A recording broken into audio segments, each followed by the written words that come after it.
বাহ, নেতাকর্মী বাহ। এই চাচা 5ই আগস্টের সময় কইছিল, আজকে এসে এই বক্তব্য দিচ্ছে, 1971 সালের কথা তুলতেছে। তো যাই হোক না ভাই, একটা কথা বলতে চাই। 5ই আগস্টের পর থেকে অনেক নেতাকর্মীর গলার সুর অনেক চেঞ্জ হয়ে গেছে, অনেক বড় হয়ে গেছে। এই কথাগুলো বললে আমি খারাপ। আওয়ামী লীগের যে নেতাকর্মীগুলো ছিল, তারা কিন্তু জানেন যে 17 বছর অত্যাচার, নির্যাতন, এক কথায় টাকা পাচার সব কিছু করে গেছে। হাসিনার গোপন রহস্য এই পর্যন্ত আমরা ধরতে পারি নাই, এবং মূল রহস্য ধরতে পারি নাই।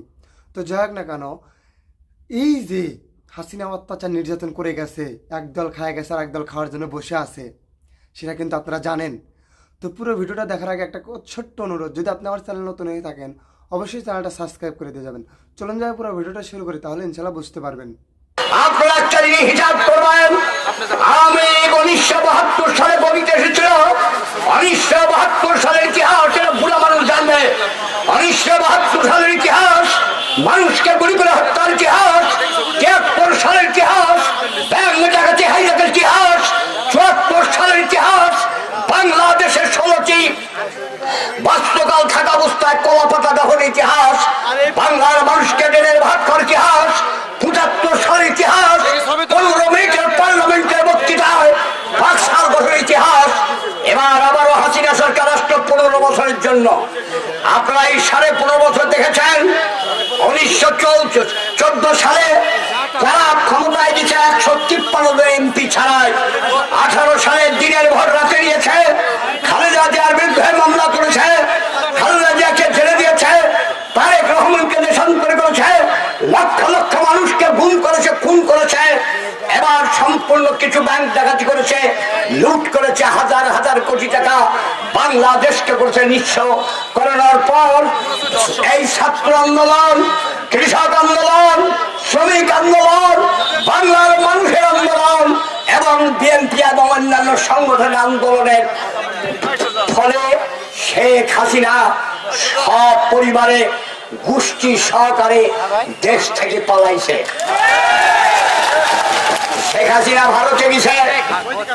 এখন ভারতে যাওয়ার পর এখন আমি এক জায়গায় বক্তব্য দিলাম ডোমারে, ওখানে একজন সাংবাদিক স্লিপ দিল, আচ্ছা বিএনপি যদি গদিতে যায় তাহলে কি ইন্ডিয়ার সাথে সম্পর্ক থাকবে না? বলে অবশ্যই থাকবে। বিএনপি গদিত গেলে ইন্ডিয়ার সাথে সম্পর্ক থাকবে, তাহলে কিভাবে থাকবে? এখানে কেন্দ্রীয় নেতা তাইফুল ইসলাম আছে, আমি অন্যরকম বক্তৃতা দিলে এটা ভাইরাল হতে পারে। সম্পর্ক থাকবে কি রকম? মুসলমান মতে, হিন্দু মতে বিয়া হয়, 4টা কলা গাছ পুঁতে সেই জায়গায় বিয়া হয়। এই আতরের সাথে আপনার ধুতি কুড়া বাজিরা, কানা হোক, খুড়া হোক, বুবা হোক, যাই হোক, মরার আগের দিন মধ্যে টাইলি বেড়াতে হবে। আর মুসলমান মতে বিয়া হয়, বাড়িতে আসলো, বউ দুশ্চরিত্র, বউ কথা বলতে পারে না, বউ শয়তান, 1 তালাক 2 তালাক 3 তালাক, মামলা শেষ। ইন্ডিয়ার সাথে আওয়ামী লীগের চুক্তি ছিল, প্রত্যেক দিন বর্ডারে লোক গুলি করে মারিছে, এই দেশে পচা পাথর দিছে, এই দেশে পচা গম দিছে, যখন খুশি তখন পেঁয়াজ দেওয়া বন্ধ করেছে এবং আমাদের ভূখণ্ড দখল করেছে, বঙ্গোপসাগরের পানি দখল করেছে। হাসিনা কিছু করতে পারে নাই, আওয়ামী লীগ কিছু করতে পারে নাই, কারণ ওরা হিন্দু মতে ইন্ডিয়ার সাথে চুক্তিবদ্ধ। আর বিএনপি মুসলমান মতে পচা পাথর দিবে, আমাদের লোককে গুলি করে মারবে, আমাদের জমি দখল করবে। আমরা পরিষ্কার বলবো, your business is no longer more, আপনাদের ব্যবসা আমাদের সাথে চলবে না। এই দেখেন হাসিনা ভারতে চলে গেছে, ভারতের প্রধানমন্ত্রী নরেন্দ্র মোদী বলছে বহিন आप भाविए से बंगाल मुल्क से हमारा मुल्क पे आया, हमें अपने बंगाल থেকে পলায় আমার দেশে আইছে। হাসিনা বলছে হর বাঙাল মুলুক का इंसान हमारा पर गुस्सा किया, সারা বাংলার জনগণ আমার মুখ খেতে গেছে।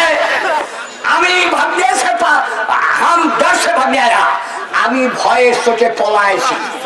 সারা দুনিয়া में हम টেলিফোন किया, হাসিনা বলছে সারা দুনিয়ায় আমি টেলিফোন করেছি।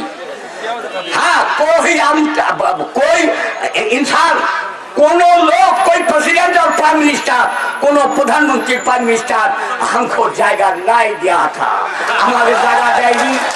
बहुत मुसीबत था, हम गिर गया, आपके लिए बोलते আপনাদের জন্য আমি বহুত মুসিবতে পড়েছি हमको জায়গা हम भिख चाहे आपका पास অর্থাৎ মোদির কাছে জায়গা ভিক্ষি চাচ্ছে কিসে হাসিনা আসবে না এই দেশের মাটিতে হাসিনা আসবে না হাসিনা গেছে কোন জায়গায় ইন্ডিয়া এবং এখানকার কিছু কিছু লোক গুজব করছে হাসিনা কাল আসবি কে বলছে পরশু আসবি কি ভাই বলছে না বলেন তো কথাটা এই মানব জীবনে হাসিনা আসবে না আমরা বলছি না যে আওয়ামী লীগ নির্বাচন করবে না করুক ভালো লোক থাকলে এসে করুক জনগণ ভোট দিলে হোক আমরা দিনের ভোট রাতেও নিব না আমরা কারো অন্যায় করব আশা করছি পুরো ভিডিওটা দেখছেন এবং বুঝছেন যে হ্যাঁ আসল ঘটনাটা কী এবং এই চাচা যেভাবে বক্তব্য দিল মনে হয় ভালো ভালো নেতাকর্মী দিতে পারবে না এবং যে কথাগুলো বললো অবশ্যই দরকারি কথাগুলো বললো তো আমি চাই যে হ্যাঁ আমাদের দেশে এরকম কিছু মানুষ থাকুক যাদের সাহসে আমরা চলতে পারবো কিংবা চলাফেরা করতে পারবো বাট আপনি যদি আমার চ্যানেল নতুন হয়ে থাকেন অবশ্যই চ্যানেলটা সাবস্ক্রাইব করে দিয়ে যাবেন